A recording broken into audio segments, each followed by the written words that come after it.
आप लोग एक बात ध्यान दीजिएगा कि हम जितना चीनी डालते हैं सर, उतना ही हमारी जो मिठाई होती है क्या होती है सर, मीठी होती है और अच्छी आती है कि नहीं। अगर आपने चीनी डाला ही नहीं तो क्या वो मिठाई मीठी होगी? क्या नहीं मीठी होगी। तो सर हम बहुत अच्छी मिठाई क्यों ना बना दे, अगर सर उसमें मैंने चीनी नहीं डाला तो वो किसी काम का नहीं है। उसी प्रकार आप बोर्ड के समय अगर इस प्रकार से बोर्ड की कॉपी नहीं लिखते तो वो किसी काम का नहीं है सर, ठीक है ना। इंप्रेशन नहीं आएगा। मैं आपसे फिर एक सवाल पूछ रहा हूँ करेजा, बहुत ही टिप्स वाला वीडियो है करेजा, और इसमें बताऊंगा कि आपको बोर्ड में Hindi copy, how to write Hindi copy in board exam 2025 कैसे करेंगे। आपको एक आपसे एक और सवाल पूछ रहा हूं, आप बताइए, जब आप सर अपने पड़ोसी की शादी में जाते हैं तो क्यों एकदम नया नया गुरुदेव एकदम छपुआ वाला कपड़ा पहन के जाते हैं? बताइए। एकदम गुरुदेव परफ्यूम परफ्यूम एकदम गुरुदेव मार ओर लेते हैं, ऐसी मार लेते हैं ना, कर लेते हैं नहीं, मार लेते हैं नहीं, परफ्यूम बिल्कुल गुरुजी एकदम परफ्यूम मार लेते हैं। ऐसा क्यों करते हैं गुरुजी? उनसे इंप्रेशन जमाने के लिए, ताकि वो गुरुजी मुझे जाते ही क्या कर ले, पसंद कर ले। मतलब first impression is the last impression. अगर गुरुजी हम कौवे जैसे चले गए पहन के कपड़े तो वो कहेंगे भैया ये पक्षी कहाँ से आ गया, हाँ? तब आपको पसंद करेंगे क्या? नहीं। लेकिन गुरुजी ऐसे कपड़े पहन लिए, उनको लगेगा ये तो राजा महाराजा है भैया, भले ही कंगाली आए लेकिन गुरुजी हम दिखाएंगे ऐसा कि अपने पास तो बहुत सारे लैम्बोर्गिनियां चल रही हैं, हाँ? कहीं नहीं, अरे गुरुदेव कुछ नहीं है लेकिन मजे ले रहे हैं आप। चले सर, चलिए सर, कोई बात नहीं, आज नहीं है तो कल लेकर आएंगे सर, लेकर आएंगे गवर्नमेंट जॉब लेके, है कि नहीं। क्यों आखिरकार ऐसे करते हैं? इंप्रेशन जमाने के लिए। उसी प्रकार जब आप अपने बोर्ड एग्जाम की कॉपी को राइट करें तो इंप्रेशन जमाने के लिए एग्जामिनर के ऊपर कुछ टिप्स हैं, कुछ तरीके हैं, आपको उसे फॉलो करना चाहिए। मैं आपको जो तरीका बताऊंगा, पहली बार आप हमसे ही क्यों तरीका ले रहे हैं, हमसे ही क्यों तरीका ले रहे हैं? मैं भाई तीन चीज में एक्सपर्ट सर। वेल एक्सपीरियंस, पिछले 5 सालों का एक्सपीरियंस, पिछले 3 सालों का paper experience, board copywriting experience और टॉपिक एक्सपीरियंस, ये 3 एक्सपीरियंस है अपने पास। और ये 3 एक्सपीरियंस यूनिक एक्सपीरियंस रखते हैं सर, जो आपको 95% गेन कराने में सर अपने आप में क्षमता रखते हैं।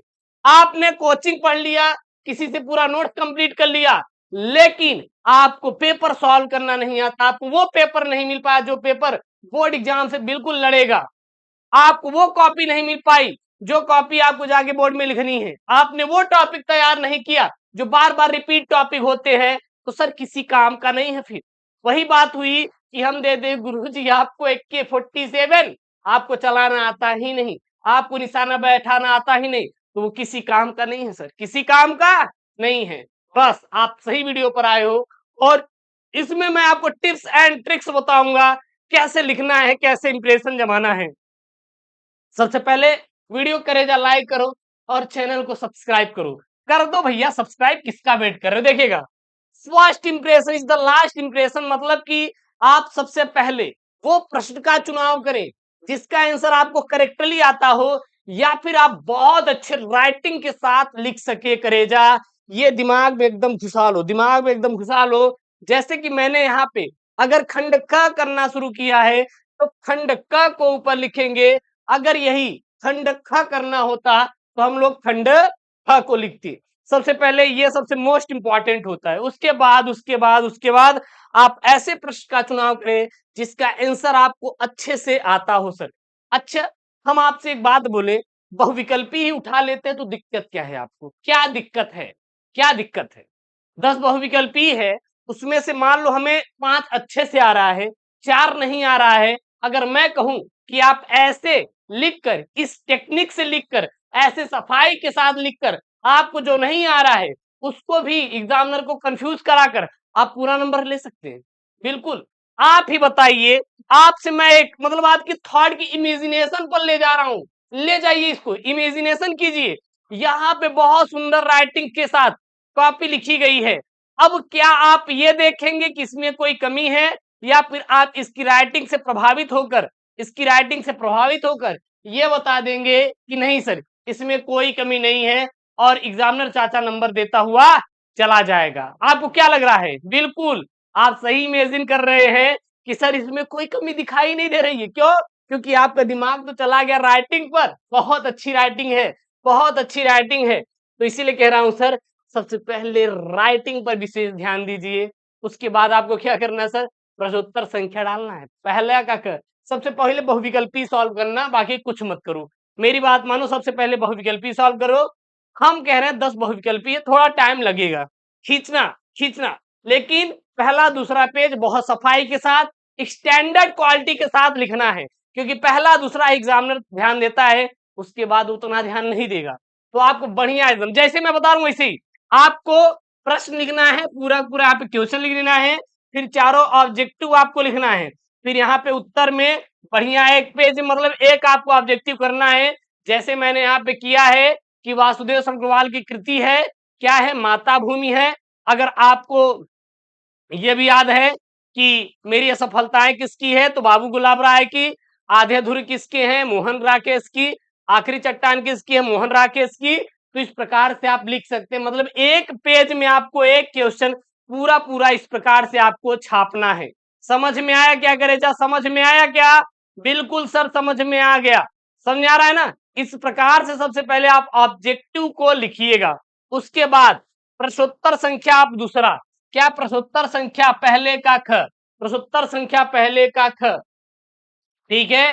फिर यहाँ पे आपको यहाँ पे प्रश्न लिखना है, चारों ऑब्जेक्टिव, फिर यहाँ पे उत्तर। इस प्रकार से आप लोग हिंदी की कॉपी को आप लोग लिखना शुरू करिएगा, ठीक है ना? इस प्रकार से आप ऑब्जेक्टिव लिखेंगे। अब आपके मन में आएगा, गुरुजी ऐसे तो हमारा टाइम लॉस हो जाएगा। मैं मान रहा हूं कि आपका एक क्वेश्चन लिखने में 1 मिनट का वक्त जाएगा, 10 मिनट लगेगा, लेकिन यही 10 मिनट आपको हिंदी में 90 प्लस भी स्कोर करा सकता है। इस चीज को आप लिख कर ले लीजिए, क्योंकि कोई भी चीज अगर आप अच्छा करते हैं तो उसमें टाइम जरूर लेता है। इसका कोई शॉर्ट आपका रास्ता नहीं है, लेकिन हाँ, ये टिप्स के जरिए करेजा हम आपको पूरा पूरा नंबर गारंटी के साथ दिला देंगे। इसका आपसे मैं वादा कर रहा हूं, ठीक है ना? इसी प्रकार आप दूसरे का भी, पहला और दूसरा ऑब्जेक्टिव ही होता है, फिर दूसरे का कब बढ़िया प्रश्न और उत्तर। इस प्रकार से अपने आप ऑब्जेक्टिव को बोर्ड एग्जाम में सर सॉल्व करिएगा। बाकी सर गारंटी मेरी है सर, आपका सर नंबर पूरा पूरा मिलेगा भर भर के, आप चिंता मत करिएगा, आप चिंता मत करिएगा। अब बात आ जाती है सर गद्यांश की। सर गद्यांश कैसे लिखना है? देख लीजिए, अगर मान लीजिए गद्यांश है, आपको पूरा पूरा गद्यांश का आंसर दे देंगे, वो तो मैं आपको टेक्निक के जरिए आपको करना सिखा दूंगा, आप उसकी चिंता मत करिए। लेकिन आप अगर वेल एक्सपीरियंस है लिखने में, तो काम करिए ना, कॉपी भी भरिए। क्योंकि आपको याद रखना चाहिए, यूपी बोर्ड एक ऐसा एग्जाम होता है, या कोई भी अन्य बोर्ड एग्जाम, जिसमें आपको कॉपी भरने का सर नंबर भर भर के मिलता है। जब कॉपी भरने का नंबर मिल रहा है, क्यों ना सर हम कॉपी ही भरें, कॉपी ही भरें। सर यहाँ पे आप उस पूरे पूरे क्वेश्चन को अगर आपको उतारना है तो उतार सकते हैं, डजंट मैटर एट ऑल। आप मतलब ये कोई मैटर नहीं करता कि आपकी कॉपी कटी जाएगी, नहीं, ऐसा कुछ नहीं होता। ये सब मूर्खता वाली बातें होती हैं, जो कहता है कि सर ये लिख देंगे तो हमारी कॉपी कट जाती है। नहीं sir, well experience sir, 5 year TG experience के साथ मैं दावे के साथ कह रहा हूँ, आपका एक नंबर नहीं कटने वाला। उसके बाद आप क्वेश्चन आंसर इस प्रकार से आप आंसर दीजिएगा। सेम प्रोसेस में आप लोग पद्यांश भी करिएगा।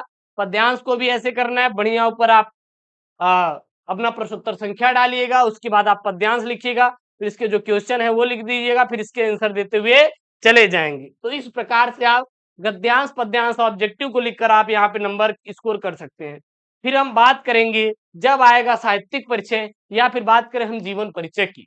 जब ये आएगा तो आपको क्या करना है कि प्रोसेस सेम रहेगा। अगर आपके पास टाइम है तो आप क्वेश्चन को छापिए, टाइम नहीं है तो डायरेक्ट आप प्रश्नोत्तर संख्या को छापिए, और जो भी आंसर देना चाहते हैं नीचे लिखिए, भरते हुए चले जाइए। जैसे यहाँ पे देखिएगा, एक इन्होंने साहित्यिक परिचय और कृतियां पूछा है, तो पहले प्रश्नोत्तर संख्या डाल दिया गया है, फिर तीनों इन्होंने लिख दिया है, फिर उसके बाद जिसका इनको लिखना था, जैसे वासुदेव सरल अग्रवाल का लिखना है, तो इन्होंने क्या किया, वासुदेव अग्रवाल हेडिंग डाला, और यहाँ पर इनका पूरा इन्होंने क्या किया, जीवन परिचय साहित्यिक परिचय को लिखा। इसी प्रकार 5 का क और 5 का ख, एक लेखक का आता है, दूसरा कवि का आता है। फिर जब कवि की बात करें तो कवि का साहित्यिक परिचय एवं यहाँ पर इनकी रचना लिखना था करेजा, सेम प्रोसेस इन्होंने किया।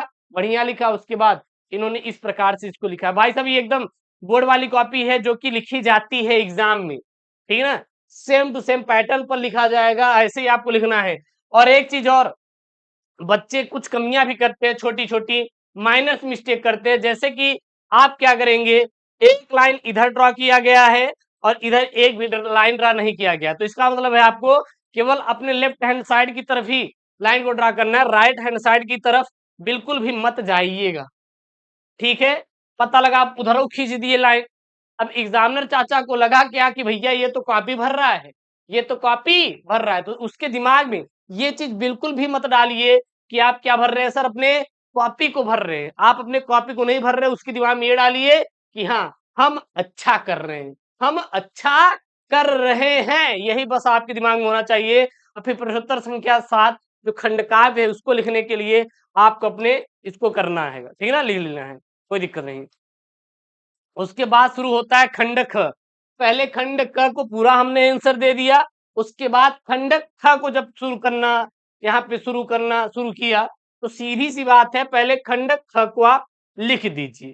खंड ख को लिखने के बाद जिसका जो आंसर देना चाहते हैं, संस्कृत का देना चाहते हैं या व्याकरण से देना चाहते हैं, बढ़िया संस्कृत वाला देना चाहते हैं, प्रश्नोत्तर संख्या 8 का ख, फिर जो गद्यांश है उसका संदर्भ अनुवाद, इसी प्रकार से लिखना। देख रहे हैं ना कितना एकदम अच्छे तरीके से वीआईपी तरीके से लिखा गया है। ये सब आप तरीका सर फॉलो करके आप नंबर स्कोर कर सकते हैं। कौन कहता है सर नंबर नहीं मिलता, कौन कहता है सर नंबर नहीं मिलता, नंबर तो सर मिलता है, बस सर करने की जरूरत होती है, करने की जरूरत होती है। जैसे कि हम लोग बहुत जल्दी हार मान जाते हैं, लेकिन आप सोचिए हमारे माँ बाप कभी हार माने, उनके अंदर उनके उनके ऊपर बहुत सारी तकलीफें आ जाती हैं, तब भी वो झेलते हैं। हमसे कभी नहीं कहते हैं कि हमें ये तकलीफ है, हमें हमारे पास ये नहीं है। आप जब उनसे पैसा मांगने जाते हैं, कहते हैं कि हमें फीस जमा करनी है, भले ही उनके जेब में पैसे नहीं होते, वो जाते हैं दिहाड़ी मजदूरी करते हैं, कहीं से लाकर आपको पैसे देते फीस जमा करने के लिए। पता है क्यों? क्योंकि वो ये चाहते हैं कि मेरी तरह मेरा बच्चा दिहाड़ी मजदूरी ना करे, बल्कि ये गवर्नमेंट जॉब करे और एक अच्छे ओहदे पर जाए और हमारा सम्मान रिस्पेक्ट भी बढ़े। सर मेहनत तो करना पड़ेगा अपने माँ बाप के लिए, कुछ भी हो जाए सर, भले ही सर मेरी बातें कड़वी लगेगी, लेकिन सर अपने माँ बाप के लिए सब कुछ कर डालो, भले ही सर। और आपको क्या लगता है कि वो आपका साथ देंगे? लात मार के सर आपको चले जाएंगे। आप कहते हैं सर हमारा वाला अलग है, भैया कोई अलग नहीं है, लात मार के चले जाएंगे, दिमाग एकदम हरिहरा जाएगा बुद्धि। हाँ, फिर कुछ न कहीं पर चाटे भैंस रखे बढ़िया, गोबर उठौबे, हाँ बढ़िया दूध पीबे, वही बेचबे, भाई कुछ हो ही ना पाए। ठीक है, जिनके पास नहीं है वो तो ये धंधा करेंगे, लेकिन भाई साहब आपके पास मौके हैं, मौके हैं। हाँ, आपके पास जब मौके हैं तो गवर्नमेंट जॉब में जाओ ना यार। हम ठीक है ये करेंगे, हम ठीक है सर हमारा व्यवसाय हम ये करेंगे, लेकिन अभी तो सर हमारे पास टाइम है पढ़ने का सर, तो पढ़िए ना सर, कुछ करिए ना, यही से शुरुआत करें, आज से ही शुरुआत करें सर, हम अभी शुरुआत करें, क्योंकि जो आपका शुरुआती स्टेट होता है वही आपका ऊपर तक लेके जाता है, ठीक है ना। चलिए सर, तो ये आप इस प्रकार से करेंगे। उसके बाद आप लोगों को क्या मुहावरे जब करना शुरू करें, प्रश्नोत्तर संख्या ना, फिर यहाँ पे आप डाल लीजिए, डालने के बाद एक का इन्होंने आंसर पूछा है, एक का लिख दीजिए, डजन मैटर एट ऑल यार। फिर ठीक है, यहाँ पे आ जाइए आप, जो आपका शब्द युग्म रहेगा सेम टू सेम प्रोसेस में लिखेंगे। तो इस प्रकार से आप जब अपने बोर्ड की कॉपी को लिख कर आएंगे तो गारंटी है सर आपको पूरा पूरा नंबर मिलेगा सर, कहीं कटने वाला नहीं है। चाहे वो हम बात करें रस छंद अलंकार की, देख लीजिए रस छंद अलंकार कितने अच्छे तरीके से लिखा गया है। सबसे पहले इसकी परिभाषा दी गई है, उसके बाद इसका उदाहरण दिया गया है वीरस। फिर यहाँ पे देखिए किसका, यहाँ पे अलंकार की बात करें, बढ़िया एकदम परिभाषा उदाहरण। फिर यहाँ पे छंद की बात करें, बढ़िया एकदम परिभाषा, फिर यहाँ पे उदाहरण दिया गया है। फिर यहाँ पे देखिए पत्र लेखन बढ़िया एकदम बाकायदे तरीके से लिखा गया है। इसी प्रकार से आप अपने पत्र लेखन को लिख दीजिएगा, बढ़िया यहाँ पे जिसके बारे में लिखना है उसके बारे में। फिर यहाँ पे विषय जरूर से जरूर डालना है, बच्चे विषय नहीं डालते, नंबर कट जाता है, तो आपको नंबर नहीं कटना है, आपको विषय जरूर से जरूर डालना है। फिर यहाँ पे जो भी जिसके बारे में स्टेटमेंट है लिख दीजिए। फिर प्रार्थी यहाँ पे अपना नाम नहीं लिखेंगे, अब बस केवल लिखेंगे, ठीक है। और यहाँ पे अपना नाम लिखने की सर जरूरत बिल्कुल भी नहीं है करेगा, ठीक है ना। और उसके बाद सर निबंध लिखेंगे, सर निबंध लिखेंगे, बहुत ही प्यार से निबंध लिखेंगे। निबंध लिखने का स्किल क्या है सर, बहुत ही अच्छा है। आपको सबसे पहले यहाँ पे आप अपने निबंध को चॉइस कर लीजिए किस पर आप लिखना चाहते हैं, है कि नहीं? तो उसके दिमाग में बनाइए जैसे कि हमें प्रस्तावना लिखना है। प्रस्तावना मतलब विज्ञान और विज्ञान वरदान और अभिशाप के बारे में, मतलब विज्ञान है क्या? क्या होता है? मतलब इसको एक एक थोड़ा-सा बताना है परिभाषा के रूप में। फिर यहाँ पे सबसे पहले प्रस्तावना लिख दीजिए। फिर प्रस्तावना के बाद विज्ञान का कहाँ-कहाँ उपयोग है, हम लोग वाहनों में करते हैं, संचार के क्षेत्र में करते हैं, स्वास्थ्य के क्षेत्र में करते हैं। तो यहाँ पे इस प्रकार से आप लिख लेंगे, कोई इश्यू आपको बिल्कुल भी नहीं होगी, बिल्कुल भी आप चिंता मत करिएगा, ठीक है ना? तो इस प्रकार से आपको अपने बोर्ड की कॉपी, हिंदी की बोर्ड परीक्षा 2025 में कॉपी लिखनी है, कोई इश्यू नहीं होगी। और मैं आपसे प्रॉमिस कर रहा हूँ, मैं आपकी हिंदी की पूरी तैयारी करवा दूंगा, आपका एक भी नंबर नहीं बचेगा, आपको पूरा नंबर मिलेगा, इसकी गारंटी मेरी है सर। आपको करना है तो केवल मेहनत ही करना है और आपको कुछ भी करने की जरूरत बिल्कुल भी नहीं है, ठीक है ना? तो इस प्रकार से आप अपने बोर्ड की कॉपी लिखिएगा, बाकी आप मेरे ऊपर छोड़ दीजिए सर, पूरी तैयारी मैं करवा दूंगा। आई होप आपको समझ में आया होगा, अच्छा लगा होगा। तो प्लीज आई रिक्वेस्ट यू, आप चैनल को सपोर्ट जरूर करें, चैनल को सब्सक्राइब जरूर करें। एक सब्सक्राइबर बहुत ही मेरे लिए एकदम दिल से धन्यवाद करूंगा, हर एक सब्सक्राइबर के लिए। प्लीज यार सब्सक्राइब जरूर करें। ओके दोस्तों, थैंक यू, जय Hind, take care, bye bye.